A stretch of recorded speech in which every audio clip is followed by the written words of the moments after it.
Welcome back. I'm James Schuyler Houtsma. I'm James Schuyler Houtsma II. We just did the worst of 2013, and now we're here with, who could have guessed it, the best of 2013 in movies. It was a good year to be Matthew McConaughey. It was a bad year to be Air Force One. Next year looks to be a good year to be Matthew McConaughey as well. This year, 2014. It's just kind of good to be Matthew McConaughey. Bastard. Instead Instead of just a top 10 of 2013, we are doing the top 13 of 2013, just because we wanted to. We got 3 honorable mentions, which make up our 13, 12, and 11 spots, and we've got a few mentions before that too, so. Yeah, man, bring it on. Before I get into my honorable mentions, I'll just do some, regular mentions. I had a lot of joyous, happy time fun with movies like Philomena and The Way, Way Back. I had a lot of miserable, just melancholy fun with movies like Prisoners and The Hunger Games Catching Fire. And I got my big action-y blockbuster fix with movies like Iron Man 3 and World War Z. But kicking off my top 13 is The Wolverine, James Mangold's saving of the Wolverine franchise, if you will. Had the fun, goofy action of the X-Men movies that you come to expect, and a quieter, more character-based focus that I really admired. So it delivered something that I both respected and could enjoy watching. So good job, The Wolverine. Number 12 for me is American Hustle. Yes, I was expecting more, but when it comes down to it, you have a great character piece with a great cast and a great director at the helm. Number 11 is a documentary, actually, and that is Blackfish. If you're planning a visit to SeaWorld sometime this year, I would strongly recommend giving this a look and seeing what you're supporting. It's kind of an expose on these accidents that have been happening with killer whales. It's decidedly one-sided, but it makes its argument quite well, and it's something you're likely to remember for quite some time. Right on. My turn. Number 13 is a nice, pretty decent horror film. The second on my list is You're Next. Let's take that scenario where instead of running for her life, the final girl instead says, "Screw this shit, man. I want to fight back." This chick has skills. Just watching her totally foil this plan. It's very Strangers-esque, where these masked people come into the house, and just watching her exact her own type of revenge. It's beautiful. It's highly satisfying, and I love this film for it. And it has a very humorous ending. Clever. Number 12, there is a film by a foreign filmmaker called Dead Man Down with Colin Farrell. I just love revenge movies. That's the thing you gotta know about me. And it's this very nuanced character piece between Colin Farrell and Noomi Rapace as they kind of form a dark friendship. And then number 11 on my list is finally, after 10 years, we get another one. Riddick with Vin Diesel. You know what? I'm not saying it's a great movie. I'm not saying it's a piece of masterwork, but you know what? I would rather the Fast and Furious franchise just go away and we get 17 Riddick films, because Riddick is amazing. And now we got it back down to basics. Riddicks versus Mercenaries. It doesn't get funner. It doesn't get more fun. No, it gets funner. I'm the English major here. I can make up bad grammar if I want to. It doesn't get funner. Alright, now getting into the top 10. My number 10 is Steven Soderbergh's Side Effects. It's the twisty-turny murder mystery that was released back in February. It is a very masterful film, masterfully acted, masterfully shot, masterfully scripted. Jude Law and Rooney Mara in a kind of cat and mouse game where anything can go. It's a fine film, worth a watch, and the mystery is very engaging. I'm engaged in your eyes, Rooney Mara. Through sheer coincidence, my number 10 is also Side Effects. It's been a long while since I saw this movie, but I do confess that I went into it with the pure expectation that it was just going to be this like, oh, drugs are horrible for the world, man, type of promotional tool. And lo and behold, we are into this really deep psychological mystery thriller that keeps doing all these twists and turns. I had no idea where this thing was going to end up, and where it did end up just blew my mind. And I wasn't very impressed with Rooney with The Girl with the Dragon Tattoo, but this movie just made like, oh, you're really good at this, aren't you? Highly compelling. And I haven't really been compelled by a Steven Soderbergh movie before, and I'm glad that I finally was. It's definitely on my top 10 for a reason, and I feel I need to watch it again, man. Very nice that we're getting off on a note of, unity here. Yeah, because it's gonna change. Yeah. Stay tuned. Getting to number 9 for me is Gravity. What? Number 9? Number 9, yes indeed.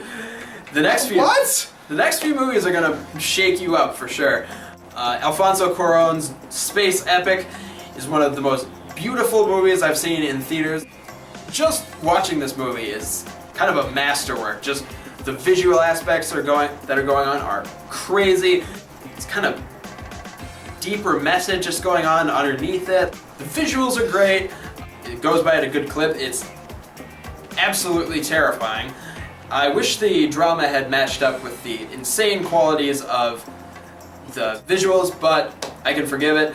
Alright, my number 9 is a movie that's not going to be on anybody else's lists. And I guess it's just not that great of a movie, but it's a great movie.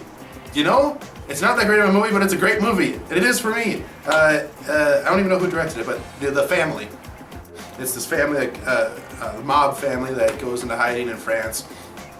And it's just this very fun, dark comedy where they can't let go of their mob roots. So they just pretty much take over the town. They do whatever they want. These characters are very smart, very quick-witted. Just the fact that the movie is so fast-paced, the script has a very, very fun and clever story to tell. And the only unfortunate part about The Family is that the movie ends and it doesn't feel like anything was really moved as far as character progression goes, but for just a snapshot of the lives of this mob family, it was hilarious and it was highly entertaining. If you thought my last pick was confounding, you're gonna strap in, boys and girls, because this one is a doozy. My number 8 is Man of Steel. Yes, it's not a perfect movie. No, I don't care that Metropolis got absolutely eviscerated. This is a fun blockbuster movie at its core. It's Superman embracing its sci-fi roots as a kind of first day on the job movie. First day on the job. It's shot and scored beautifully. The cast is top notch.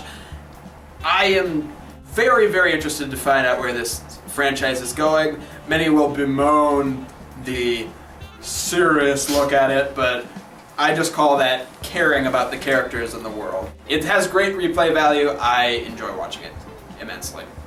Right on, man. Number 8 for me is a movie that just came out last month, December. Wolf of Wall Street, directed by Martin Scorsese, based off a memoir of Jordan Belfort. The movie is a dark comedy at its best, my friends. It's dark and it's freaking hilarious. Yes, it's long. It's 3 hours, but look, we all sat through Return of the King, right? We should be used to this. Fast-paced edited, brilliantly written. That screenplay deserves as many accolades as possibly can get. Very concisely done, great performances, very surprising performances, definitely with Jonah Hill, who deserves the award, well, at least a nomination, more than he did for Moneyball. It's definitely a movie that once you watch is stuck in your mind and you can't get it out. And I didn't expect that from it. And it's been 2 weeks for me or whatnot, and I still think about that film. Damn good, damn good. Yeah, it sounds like we're lining up on some titles here, if not in the same Same order. order. My number 7 is also a comedy, and that is The World's End. Not that anyone had any doubt in Simon Pegg or Edgar Wright's ability to deliver a great movie, but guess what? Simon Pegg and Edgar Wright deliver a great movie. Hilarious tale of growing up and leaving nostalgia behind you, and it also features robots and crazy elaborate robot fights while drinking in little old England. It's got callbacks to Village of the Damned and Invasion of the Body Snatchers. It's touching, it's funny, it's action-packed, delivers on one of the most levels of movies this year, and I still enjoy the hell out of it. You know what, man? I'm actually going to switch around my ordering so I could be on the same wavelength. My number 7 is also Edgar Wright's The World's End. I thought you talked about it very succinctly. It's a movie that the more times you watch it becomes even more funner. Funner. Okay? You watch it the first time, you're like, oh, that's kind of funny. Ha ha ha ha! The second time, oh my god, that totally makes sense. The beginning mirrors the ending. What? And then the third time you watch it, like, oh my god, the dialogue prophesizes the ending. What? And then the fourth time you watch it, you're like, this whole movie blows my mind because it is so intricately done and it's hilarious. Simon Pegg gives the most, I guess, dramatic and nuanced performance of the Cornetto trilogy. He has to play a character that's darker than usual. The movie kind of starts off a little bit slow, but once like the 32-minute mark happens, I mean, it's just a straight shot of pure character and action. That's one of the great things about Edgar Wright. The action sequences mirrors character. It's not just action for action's sake. It's action that moves character. Yeah. Yeah. Simon Pegg has an entire fight in a bar with a beer in his hand. So yes, stuff like that. World's End, way funny. And superior to America's This Is the End, in my opinion. Oh, absolutely. Well, I'll say the Americans want to make common dick jokes, and then the British want to make deep character moments that are hilarious. For number 6? Number 6, shifting gears for me, is The Conjuring. Yes, I usually try and reserve a spot for a horror movie, and this deserves that spot, absolutely. This is one of the scariest, most engaging horror movies I have seen possibly ever. The camera work is superb, the throwbacks to the 70s are awesome. It's not made with some, cheap, good-looking teenager cast. It has a completely different focus. The core thing that makes this movie successful is its unrelenting tension throughout. It builds things up and lets them go at the superb moment. It's got possessions, witches, haunted houses, ghosts, anything you can think of in this movie. It is a horror feast, and it is easily James Wan's best movie, I think. It is superb. Number 6 for me. This is number 13. The Wolverine. Sneak. I was trying to do the music. I'm not really good at that. Ah. Most likely Hugh Jackman's last solo outing as the Wolverine, and if it is the case, they couldn't have finished it out better. Well, they could have, especially the last act, but the first hour and 20 minutes, it made the geek in me just smile the entire time, beaming. I love it. So great. Such a magnificent character piece. Really great film. I can keep watching it over and over, and I don't get bored by it, except that last act. Masterclass, guys. Very well done, and I can't thank you enough for making a Wolverine movie that I can finally be like, this is really good. We're getting into the last half of it. Number 5 for me is a movie that didn't play here in Mankato. I don't think it will, unfortunately, but that is Nebraska. It's the 6th or 7th film by director Alexander Payne, who I actually absolutely love, so, asterisk there. It's about an old alcoholic man. He's traveling to Nebraska to pick up some fake prize money with his son, and he stops by at his hometown, and all these misunderstandings keep piling up. It's sweet, it's very dry in its humor. To say what you said about Wolf of Wall Street, this is a movie that, just kind of finds a place in your mind and just nestles in there and makes you think about life itself. It's one of the deepest films this year I've seen, and it's one of my favorite. Which will never come here. Yeah. But we should see it. Sorry. Freaking Mankato. Number 5 for me, Man of Steel.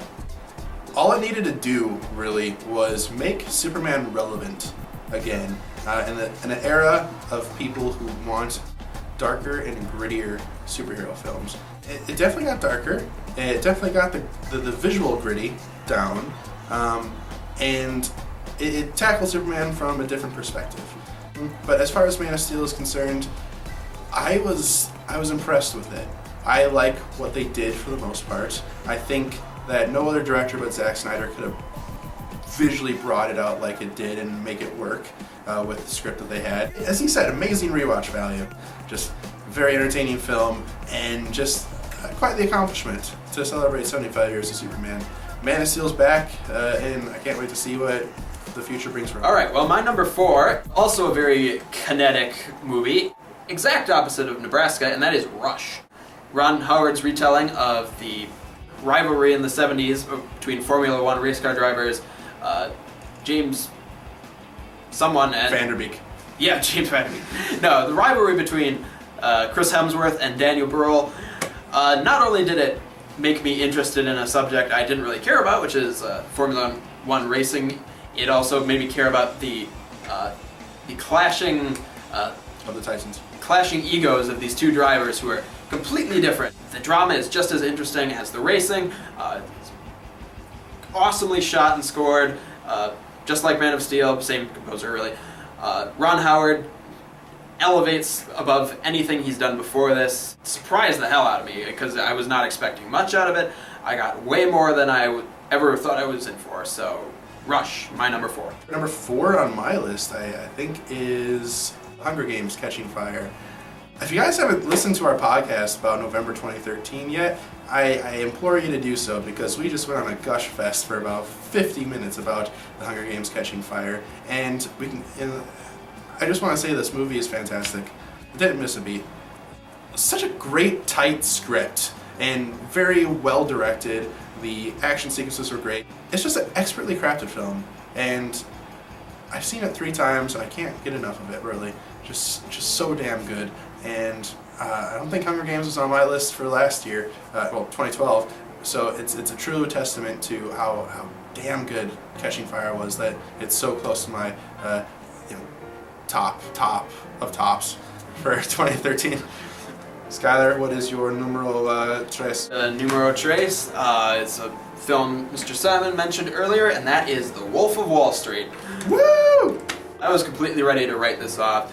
3-hour movie from Martin Scorsese with Leo DiCaprio, who's, hot and cold and whatever. This movie is one of the funniest comedies I have seen in quite some time. Leo DiCaprio kills it as Jordan Belfort, this Wall Street wolf, as you would call him, who's almost like the title. Whose 3-hour binge into drugs, women, and everything in between just couldn't be funnier. Jonah Hill is awesome. The screenplay is hilarious. It's not going to be for everyone's taste, for sure. It's very excessive in the language, nudity, and drug use. But if you can get over that, it's the most entertaining 3 hours that will go by just like bam, bam, bam, because it's so tightly edited. It is one of my favorite of the year. Wolf of Wall Street is amazing. Number three for me, Evil Dead. I loved Evil Dead from the minute I first saw it. This is how you make a horror remake, folks. It is to use the very popular phrase of this generation, dark and gritty, and just it's very horrifying. I really liked the movie for the first hour and so bit, but I think it was really the climax that just made me. That got me really sold on just how outlandish and gross and bloody, and how wow, this is great. This is how you should do remakes, and I really hope that the same creative team comes back for Evil Dead 2, because this story needs to continue. I'm not sure it needs to, but damn it, I want it. Okay? Number 2 for me is another movie that's not playing in Mankato, sad day, and that is 12 Years a Slave, because no movie this year has been so much of a gut punch as this movie. It's based on the real memoir of a man named Solomon Northup. He was a free man. He got sold into slavery, and the movie is about his decade plus of just misery and abuse at the hands of slave owners. Everyone here is at the top of their game. Director Steve McQueen, star Chiwetel Ejiofor, and Michael Fassbender, Benedict Cumberbatch, actors who are just giving it their all, and really, this is how you do a slavery movie. This is just, wow. I'm not going to lie and tell you that it's an easy watch. You have to brace yourself, sit down, maybe not have some coffee, just take a few deep breaths. It's a hard to watch, and it knows it, but it's an absolute must-watch. My number 2 of the 2013 is 12 Years a Slave. Number 2 for me, a movie that is only on his honorable mentions, but I don't know, something about it really connected with me. The Way Back, co-written by Jim Rash, who did The Descendants. The movie is one of your typical coming-of-age stories, and it's about a boy who's coming to his own, and it's about a summer where he can just let loose and become adult-like. Who wants to become an adult? Frack that. The movie. Not Sam Rockwell. Sam Rockwell, man, I love that guy. Yeah, great in Iron Man 2, and now in Way Back. If I could have a celebrity friend, I want it to be Sam Rockwell. Sam, if you're watching this, let's be homies.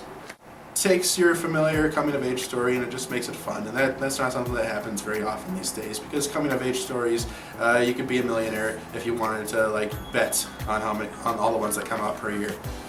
Just a really compelling and very funny film that surprised me. Starting off with the recap for my list. Recap.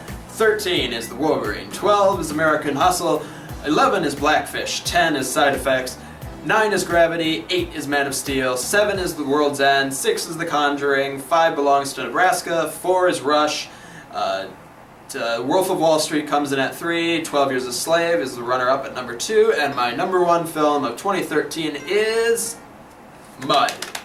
It's from director Jeff Nichols. It stars Matthew McConaughey. Something about this movie just connected with me on a very deep level. It's a very emotional story about love. Matthew McConaughey redefines himself in this movie. Better than anything you've ever seen.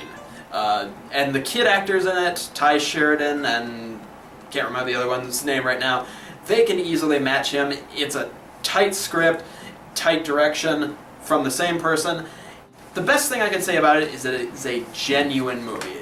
Genuine care went into it, genuine time, genuine effort, genuine love went into this movie, and it shows. It is a masterpiece. Let's see what 13 was. You're next. 12 was Dead Man's Chest. Not Chest. I know, I really love that movie though. Dead Man's Chest. Dead Man Down. 11 was Riddick. Number 10 was Side Effects. Side Effects, because we were on the same page as that. Alright, number 9 was The Family. Number 8 was The Wolf of Wall Street. Number 7 was The World's End. Number 6 was The Wolverine. Number 5 was Man of Steel. Number 4 was The Hunger Games, Catching Fire. Jennifer Lawrence, Please Marry Me. And number 4, what was number 4? That was number 4. Number 3, Evil Dead. Whoa! And number 2, The Way Back. Hey, let's be a man. And number 1, do you know what it is? It must be Gravity! Gravity, man. Look at he thinks that, you know, the dramatic human component was a little bit missing. I strongly disagree. In fact, okay, so many amazing visuals from Alfonso Cuarón that, you know, will stick with your mind for long after you watch it. And an amazing score by Stephen Price. Price? Yes. Wow.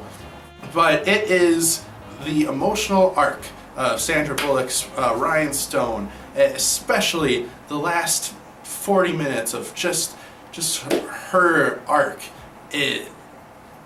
Amazing. It just so has captivated me and brought me into the movie and just sucked me into it so thoroughly that the special effects were great and beautiful and everything, but I was just so into her story, her very relatable, very human, very just powerful and strong story arc, and watching it unfold, the power of gravity was just gravitational, man. It was just amazing film, and I watched it 3 times. I can't wait to watch it more. So compelling, so well done from a technical and writing and acting standpoint. Drama at its best, emotional, visual masterstroke, and every year there's that one movie that you're just like, wow, I can't believe you've been made, and you speak to me. That's Gravity for me. I loved it. That's my number 1, guys. Gravity. All right, so that was our top 13 of 2013. I hope it was fantastic for you. Any closing thoughts? Yeah? No, 2013 was a very good year.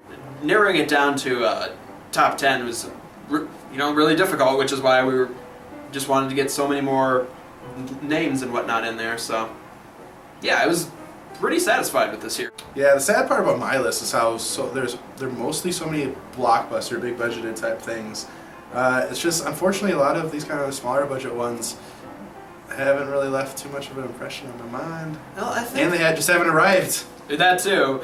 I've been just a little bored by the blockbusters. I mean, they're good, but nothing really had that wow factor to it, at least in the summer blockbusters. So I turned my attention to the smaller stuff, and I was generally rewarded. So Sadly, I think that's going to be a case for 2014 again.